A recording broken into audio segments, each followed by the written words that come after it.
بالصدفة شفت هذا المشروع اللي تقوده مجموعة من البنات، لذلك قررت أصوره من بعيد حكم أغلب البنات الموجودات كانن شابات. أحلى مطعم كل مدينة تقوم، صدقوني الأكل عندهن فتشي خرافي، أطيب أكل وأرخص أكل كل المدينة، حتى الإقبال عليه كلش حلو. عنوان هذا المطعم بداية شارع الإمام الرضا. واحد من المشاريع اللي سويتها البنات شفتوا بالفيديو هسه موجود.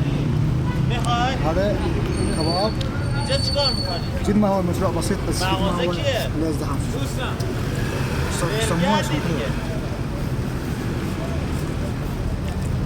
احلى اكل شعبيه وبسيطه تاكلها بخم رخيصه وتشبع البطن.